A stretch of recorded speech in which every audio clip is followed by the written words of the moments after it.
So these are actually, how do you create personal sacred prayer boxes?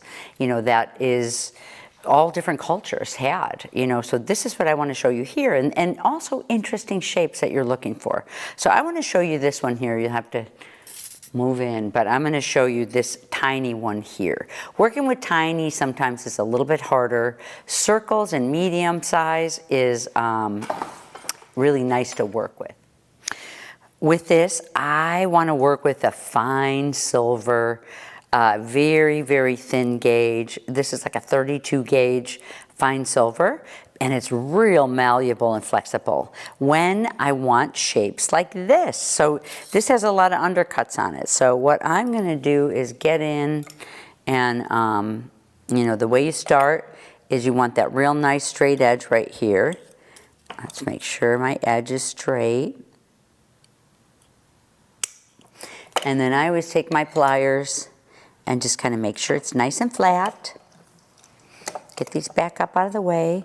And then I'm going to probably start like right, no, you know what? I always like to start right here at the bottom. So let me make like a little fold right here. My fold, because it's going to fit right up into here.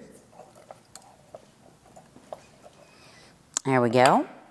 And I can actually, I know it's a little bit hard to see, but what I can do with this is go all the way around and hold my edges. And this is such a thin gauge that I literally can bring it in and over the side. You just want to make sure you don't collapse it the wrong way. But anyway, I'm just kind of following. Let me get this straight again.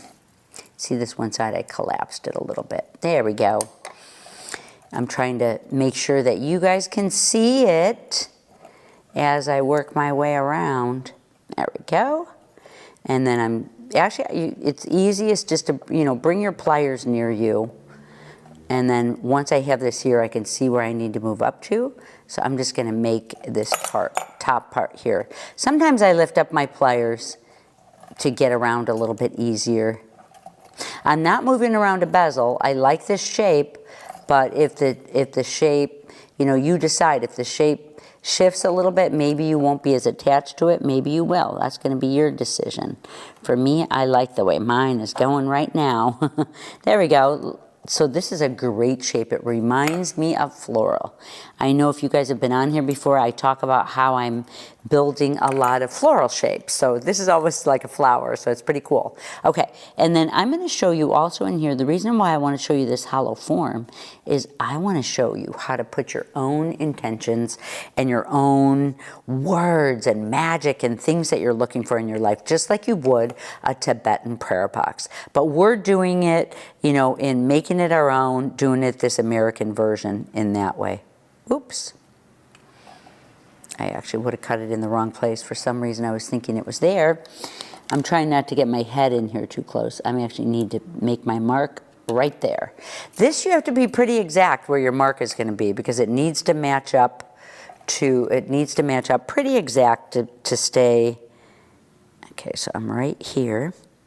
Cut it straight up and down. And, ooh, I can see that's going to be a good match right here. Now, look, you guys, sometimes when I do this, it takes me a long time to get everything perfect and working. So don't worry about if it looks like I'm fast. You know, when you're trying something new, it takes a little bit longer. Although, look, mine is taking a little bit longer anyway. I have to match this up exact, and I'm telling you, it's not an easy feat. So what I'll do sometimes is just make sure both my ends are super flat.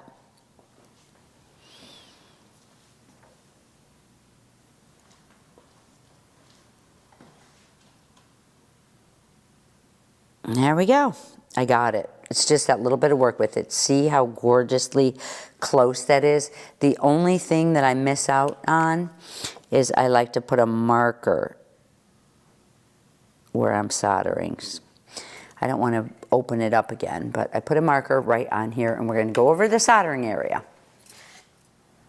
I'm going to give this a little spritz, And if you guys look real close, you can see that I have dropped a little piece of hard right under here. I'm going to show you a little different way. It's with feathering it. I'm going to feather it right up my bezel. So you guys will get to see that happen. So let me get this. I'm not going to light that hard because remember this is a 32 gauge.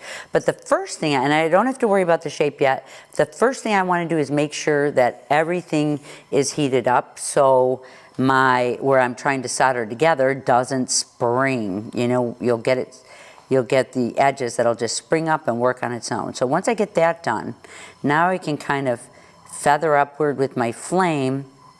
There we go. See that? My hard went right up the top.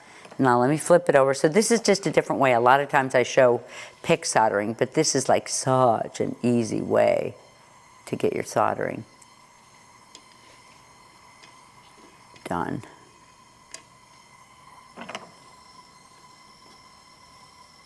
Oh, hang on.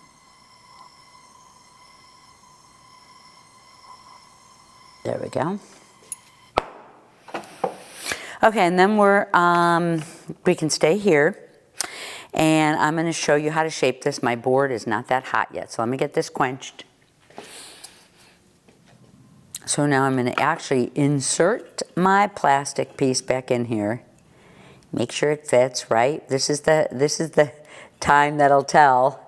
And then I'm going to get in with my pliers and really work around the edges. This is when I can get my shape going. You know, this is when I can make sure everything's nice and flat and exactly where I want it to be. Oops. Nice little floral. Okay, so once I have it in here, it's just plexiglass, so I'm going to keep it in and I'm just going to sand the bottom of my piece, even with the plexi in there. It's really fine, so you guys know that this could come apart super easy. Not apart, but if I tried to sand it without my plexiglass in there, it would misshape. It would be misshapen. And remember, what I want to do is have a flat, clean the bottom, and have it nice and flat. There we go. I think I accomplished that. My plexi can be out of the way. I'm going to need two sides for this. I've got a piece like this. Let's see what it looks like. Ooh, very pretty, very pretty. Okay. I need my little screen under here. Anytime I solder, I love having my little screen under here. It's a little bit lifted. You know, it's just the tiniest bit, but once I heat it, it'll all sit flush. So there's my flux. Get it warmed up.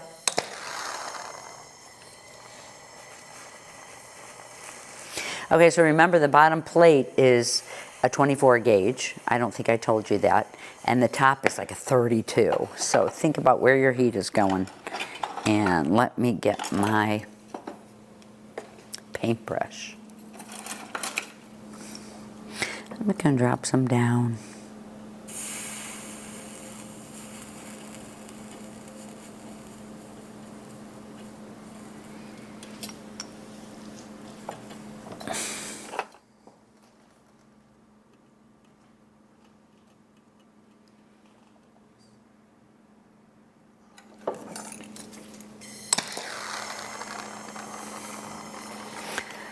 Dry this off a little bit.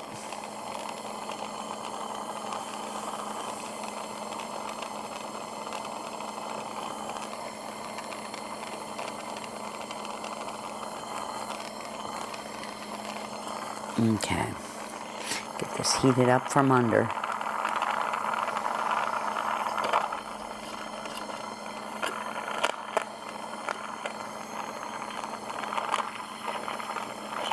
Oops, see all that foam? That means that I could use a little water with my flux. It's a good indication.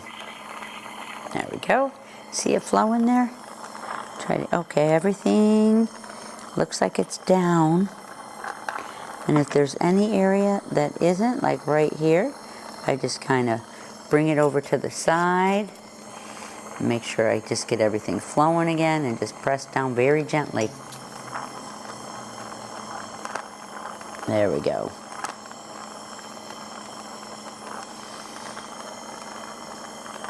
There we go.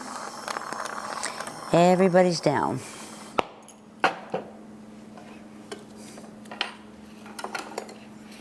Voila, one side is done.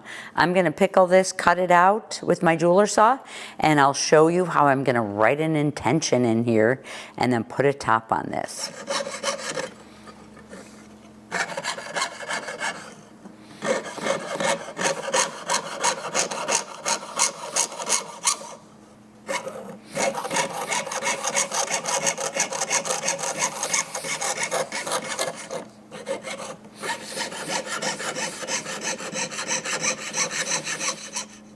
So working on the theme of the Tibetan prayer boxes, we are just taking that theory. This is done all over the world, and this is one of the things that I like to do myself, is enclose a prayer, a message, an intention inside of here. And guess what?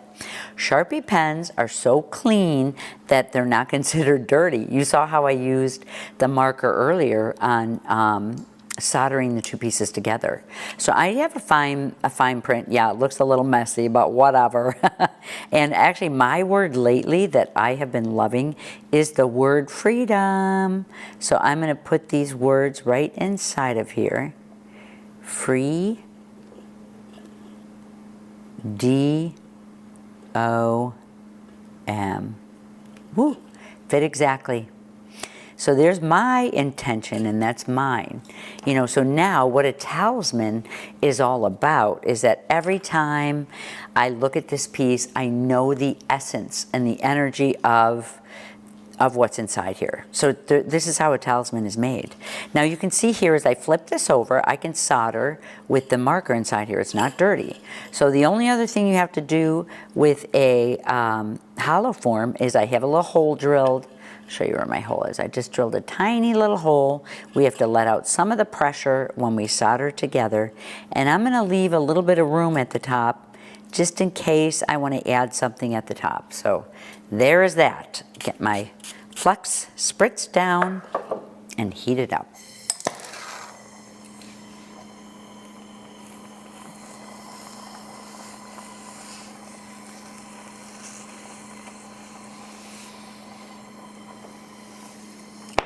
Here's the tricky part that some people think is tricky, but for me, I love making prayer boxes. So I'm just going to go around. I'll start here at the front where you guys can see.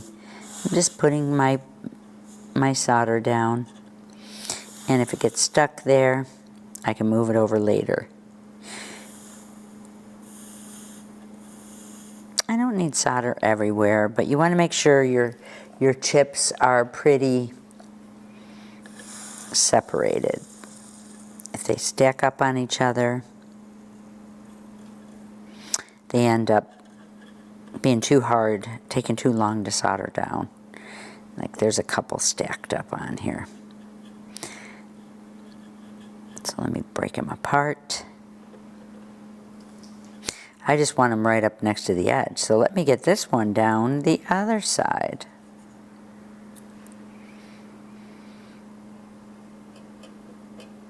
I'm just doing the same thing that I did to the front, guys. Can always add more later if I have any areas that I didn't get solder onto. So that's a nice thing about it. Could be a 2 or 3 part process, right?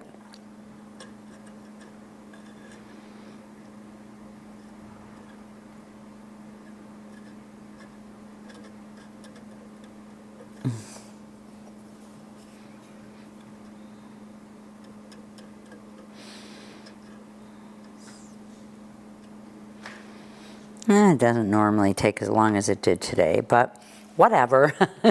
Sometimes it does. Okay, time to go.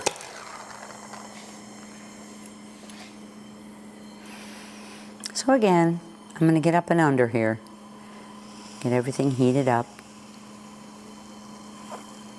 If my solder jumps, once my flux flows, I need to get in and push it a little closer.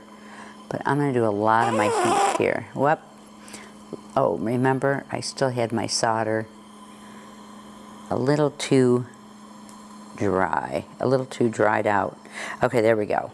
I've got my solder all pushed back into place. You know how it likes to jump like popcorn. Okay. Get over here. Why can't I get under here? Sometimes life is tricky, right?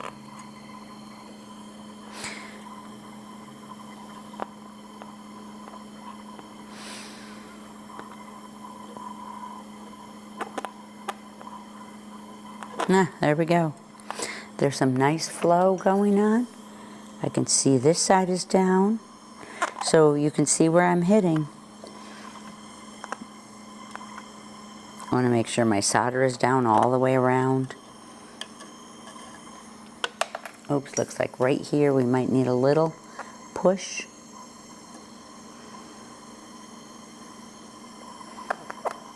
Sometimes the solder has trouble coming around. There we go. You just have to push, there we go. Sometimes you just have to push it around the tiniest bit. And this piece is done. How beautiful. And here we go. So this, as you guys know, you can see the finished version right here. You can add gems to, there's a point to add gems, you could add wire, you can keep on going and going, whatever you want to do. So my next steps will be to add anything else on that is going on, and then I'll cut it out with my jeweler saw, pickle it, clean it, the whole works. But this is the end result. Enjoy, you guys, and remember your intentions. So my intentions are in here. The word freedom. You saw how beautifully this flowed together. This is my talisman because this is what I am looking to bring close to me in my life. And that's what we want to do, is we want to wear what the direction that we're going. So this has freedom in there, so I'm going to keep it close to my heart and wear it on a necklace or a bracelet or something to bring freedom closer to me. And enjoy, you guys. If you want to see the extended version, it's inside my membership. I always have a project every month that goes pretty deep into some details and gives you some challenges. You can find the membership in the profile. You can join on YouTube, but I have a deeper, for the same price, you can join in Kajabi. I have a beautiful community there. I meet with everyone once a month. We have challenges in there. We keep in touch and we work on the whole creative process, not just on techniques, doing your technique, but how can you take your technique and expand and explore into your own voice. And it really is about creativity. That's why we're artists, right? That's why we're jewelers, is for the creative process. So that's what my membership called Unfolding is all about. It's really pretty amazing. So I hope you guys check it out, try to join, get in on the Kajabi side, and we'll see you there.